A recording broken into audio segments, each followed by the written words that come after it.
Nah, teman-teman ketika sudah bisa punya SOP gitu ya, SOP yang udah jelas di sini, kita bisa mendelegasikan tugas-tugas yang memang masih bisa diambil sama pegawai di outlet, bisa dikerjakan di outlet, jadi nggak usah nunggu keputusannya dari owner contoh.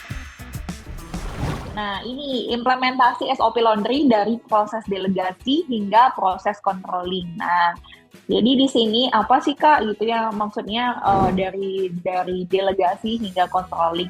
Nah, teman-teman ketika sudah bisa punya SOP gitu ya, SOP yang udah jelas di sini, teman-teman sebagai business owner bisa pelan-pelan gitu ya. Kalau mungkin bisa masih outletnya masih satu dua mungkin masih bisa kita kontrol langsung, tapi kalau misalnya kita udah punya lebih dari 3-5 cabang itu udah nggak bisa bagi diri gitu kan. Jadi di sini penting banget kita bisa mendelegasikan tugas-tugas yang memang masih bisa diambil sama pegawai di outlet, bisa dikerjakan di outlet, jadi nggak usah nunggu keputusannya dari owner contohnya gitu ya.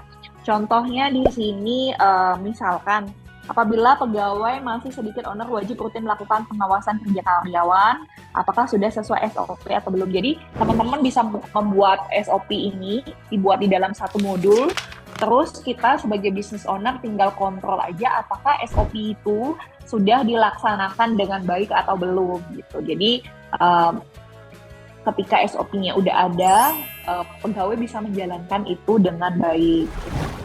Nah, terus yang selanjutnya, otomatis nih kalau misalnya teman-teman pengusaha laundry udah bisa menduplikasi dan bisa membuka cabang selanjutnya gitu, otomatis kan kita nggak bisa full 24 jam untuk maintain usaha laundry itu gitu ya. Jadi penting banget di sini adanya CCTV gitu ya, biar adanya pengawasan. Jadi kita sebagai business owner bisa sewaktu-waktu mengecek kinerja karyawan.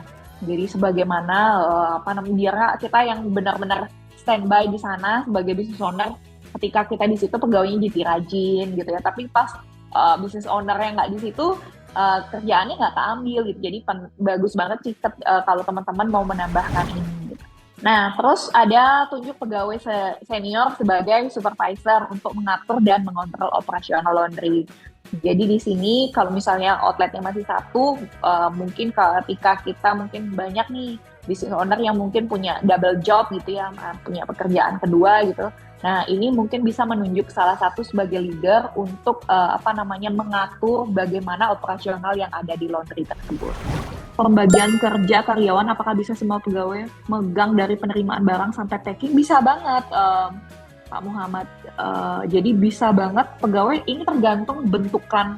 Kita penting banget sih di awal membuat denah untuk usaha laundry ini. Jadi ketika mereka menjadi kasir, mereka sambil cuci, sambil setrika, jadi dibuatin denahnya biar bisa mengambil beberapa pekerjaan di dalam satu waktu. Apalagi kalau misalnya kan sekarang udah ini ya, mesin udah canggih-canggih banget ya, jadi pakaian pelanggan udah tinggal dimasukin, kita hitung, kita bisa sambil setrika, bisa pakaian yang dicuci itu udah tinggal jadi gitu.